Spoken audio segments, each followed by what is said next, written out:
Assalamualaikum warahmatullahi wabarakatuh. Sebelumnya perkenalkan, nama saya Febri Dwi Nugroho. Saya salah satu mahasiswa di Sekolah Tinggi Teknologi Industri dan Farmasi Bogor. Saya di sini akan menjelaskan tentang virus COVID-19 di Indonesia. Yang pertama itu ada poin pembahasan. Poin pembahasan kita hari ini itu ada 4. Yang pertama itu ada virus COVID-19, yang kedua itu ada vaksin, yang ketiga itu ada teknologi produksi vaksin COVID-19, yang keempat itu ada teknologi yang dipilih Indonesia untuk memproduksi vaksin. Oke, lanjut. Yang pertama itu ada COVID-19. COVID-19 itu pertama kali ditemukan di kota Wuhan, Cina pada akhir Desember 2019. Virus ini menular dengan sangat cepat dan telah menyebar ke hampir semua negara yang ada di belahan dunia, termasuk negara kita, Indonesia. Hanya dalam waktu beberapa bulan. Jadi virus ini itu penyebarannya itu sangat cepat. Coronavirus adalah kumpulan virus yang bisa menginfeksi sistem pernapasan. Virus ini hanya menyebabkan infeksi pernapasan ringan seperti flu. Makanya ketika itu kalau misal karena kurangnya perhatian dari pemerintah, kurangnya juga pemberitahuan gejala-gejala dari corona ini, jadi masih banyak masyarakat yang menyepelekan. Namun virus ini juga bisa menyebabkan infeksi seperti pernapasan berat atau infeksi paru-paru yang biasa disebut juga pneumonia. Coronavirus ini disebabkan oleh virus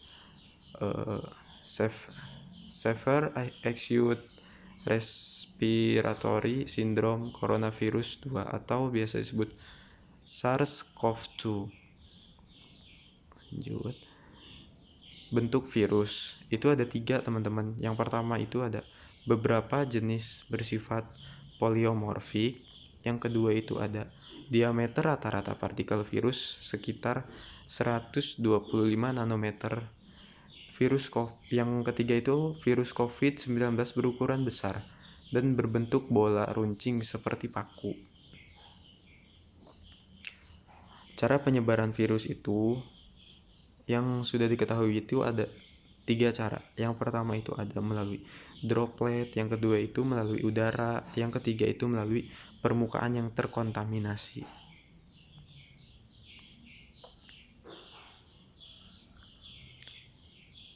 Sifat virus. Sifat virus itu sensitif terhadap panas. Virus COVID-19 akan mati jika terkena suhu 56 derajat Celcius dalam waktu 30 menit. Jadi masuk akal kalau misalkan pemerintah waktu itu kita disarankan untuk menjemur atau berjemur di bawah sinar terik matahari pagi minimal 15-30 menit. Kayak gitu, teman-teman. Yang kedua itu ada dapat hidup di benda mati di permukaan keras yaitu stainless steel bertahan hingga 72 jam, di atas kardus bertahan hingga 24 jam. Makanya dari itu pemerintah atau pihak kesehatan menyarankan kita untuk mengurangi sentuhan-sentuhan dengan benda yang ada di luar karena ditakutkan di benda itu ada virus corona yang hinggap di situ atau yang nempel di situ karena bawaan dari entah itu dari udara atau dari orang yang sudah tertular. Makanya dari situ kita harus bisa mengurangi untuk bersentuhan dengan benda-benda yang ada di luar. Dan juga kalau misalkan keluar makanya kita disarankan untuk membawa hand sanitizer, teman-teman, biar tetap steril. Jadi kita juga terjaga dari si virus corona ini. Terus selanjutnya itu ada virus COVID-19 membutuhkan sel inang sebagai tempat berkembang biak. Jadi virus COVID ini membutuhkan sel inang buat berkembang biak. Kayak gitu, teman-teman.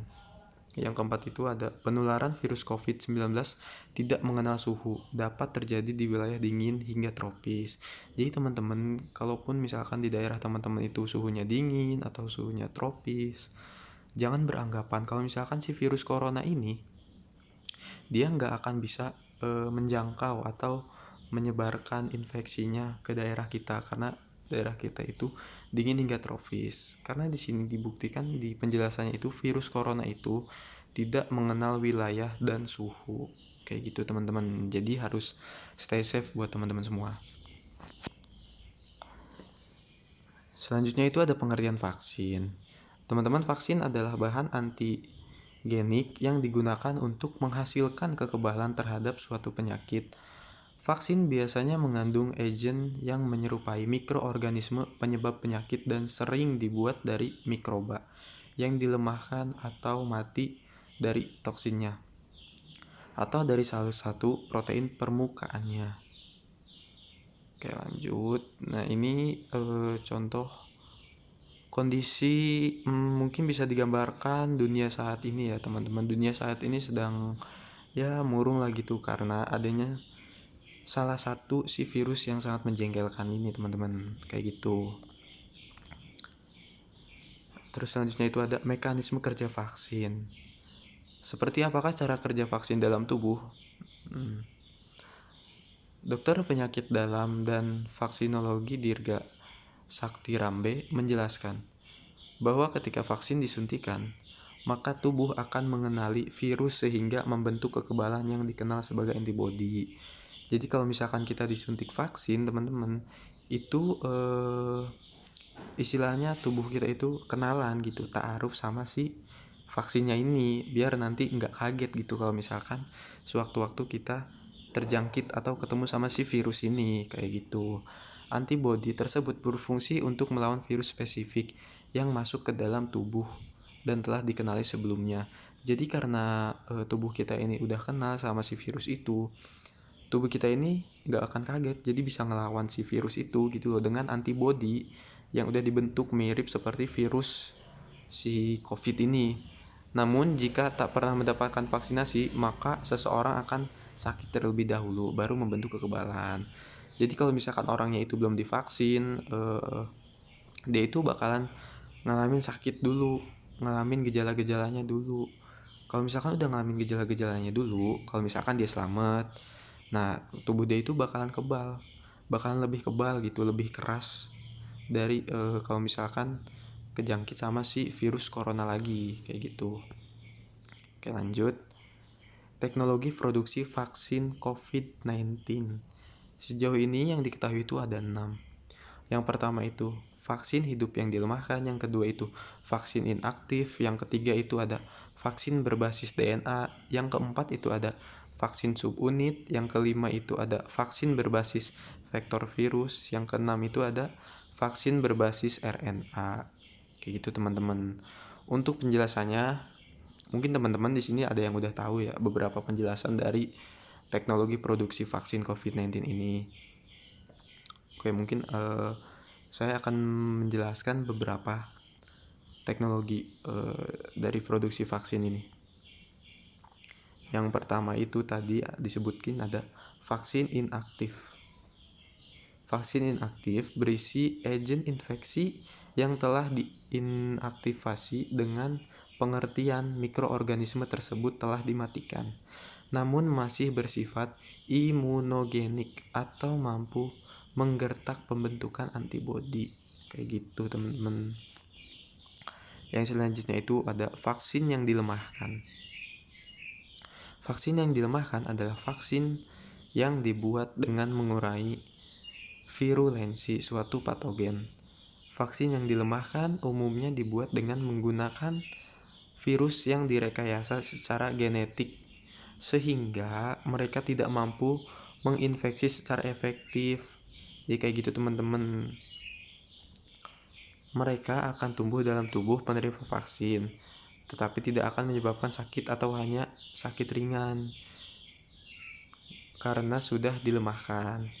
Jadi karena vaksin yang dilemahkan ini, tubuh kita itu bakalan lebih kuat buat ngelawan si virus ini. Kalaupun si virus itu masuk ke dalam tubuh kita, paling itu hanya kita bakal mengalami gejala atau mungkin sama sekali tidak mengalami gejala, atau bahkan si virus itu nggak akan berkembang dalam tubuh kita, kayak gitu.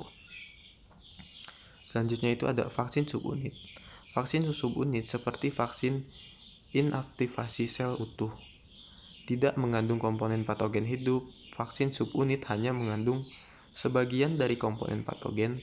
Bagian dari patogen ini dapat merangsang pembentukan respon kekebalan. Untuk mendapatkan vaksin subunit, maka bagian mana dari patogen yang dapat berfungsi sebagai antigen untuk merangsang respon kekebalan harus diteliti dengan tepat. Untuk mendapatkan respon kekebalan melalui cara pemberian yang tepat pula.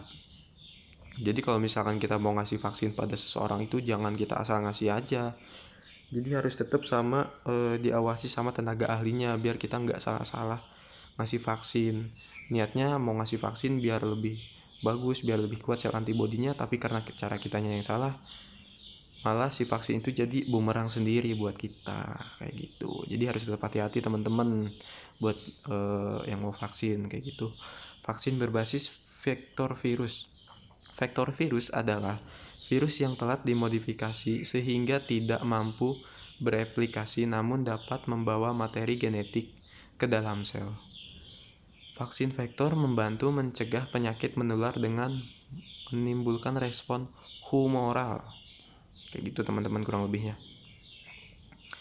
Selanjutnya itu ada vaksin berbasis DNA dan vaksin berbasis RNA.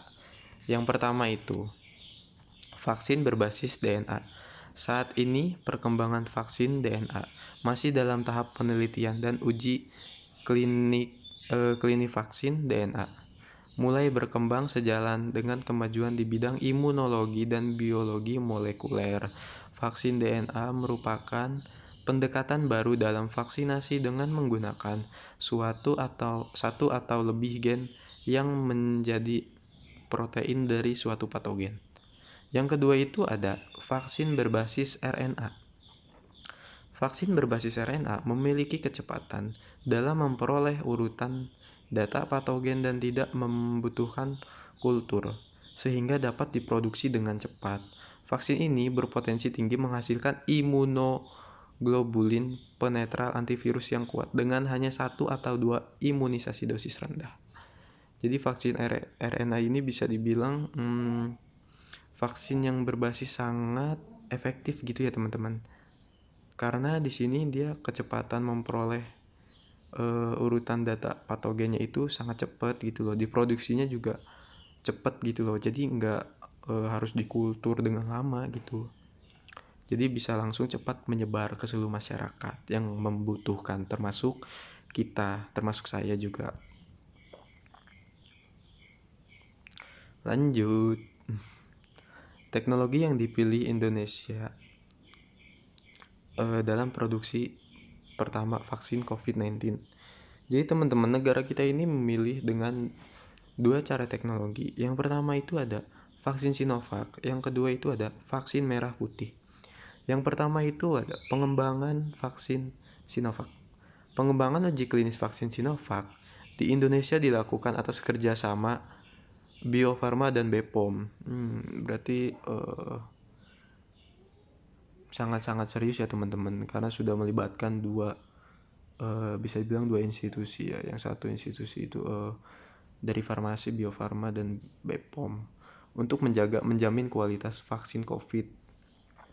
Uji klinis vaksin COVID-19 Sinovac itu tuh tempatnya itu di Bandung teman-teman. Terus saat ini telah berlangsung selama 1 bulan lebih teman-teman, yang menunjukkan hasil awal yang cukup baik.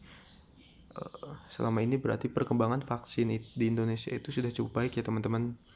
Makanya kita bantu doa, jangan terlalu ngeyel lah dengan pemerintah gitu loh.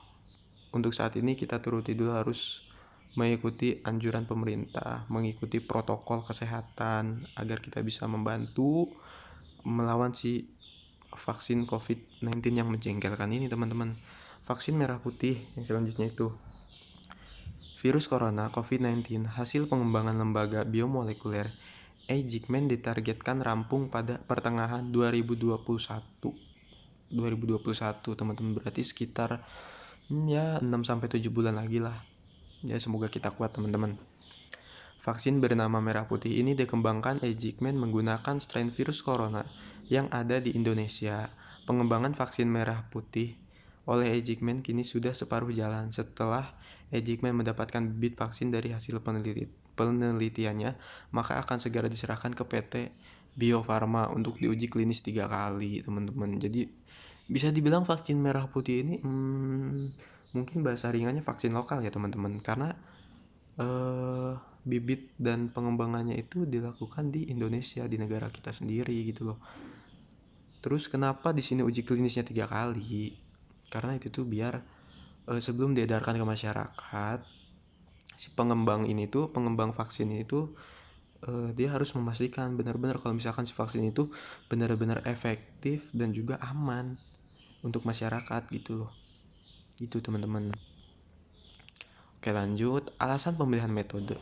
Kira-kira pemilihan Indonesia memilih metode itu alasannya itu karena vaksin Sinovac. Yang pertama itu karena vaksin Sinovac, metode pembuatan vaksin yang dipakai oleh Sinovac sama dengan kompetensi yang dimiliki Bio Farma, teman-teman. Bio Farma itu kan kita tahu ya, salah satu industri yang besar juga di Indonesia.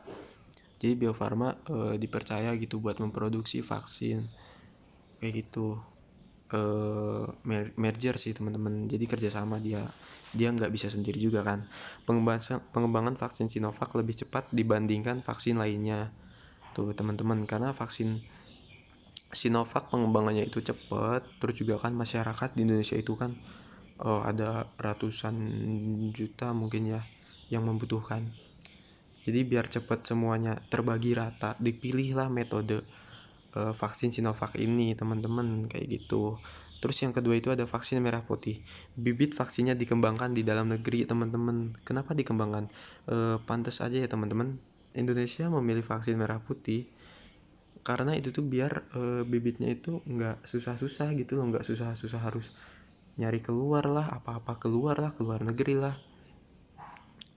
Jadi akhirnya dia memilih vaksin merah putih karena dikembangkannya itu di dalam negeri. Bibit vaksin yang dikembangkan berasal dari virus corona yang beredar di Indonesia. Jadi kita lebih tahu nih teman-teman, lebih spesifik lah gitu vaksinnya dibuatnya, karena bibitnya juga kan berasal dari virus corona yang ada di Indonesia, bukan dari Rusia, dari Cina, entah itu dari Amerika atau dari negara lain lah kayak gitu teman-teman. Lanjut. Dudu. Oke, mungkin cukup sekian teman-teman penjelasan dari saya. Kurang lebihnya mohon maaf. Maaf apabila ada salah-salah kata atau mungkin banyak kekurangannya, mohon maaf. Atau mungkin kalau misalkan teman-teman ada saran atau ada masukan, kritik dan saran, masukan dan sejenisnya teman-teman, silahkan tersedia kolom komentar untuk memberikan kritik dan sarannya teman-teman. Kurang lebihnya mohon maaf. Saya Febri Dwi Nugroho untuk undur diri. Terima kasih. Jangan lupa di like dan komen ya teman-teman. Oke. Wassalamualaikum warahmatullahi wabarakatuh.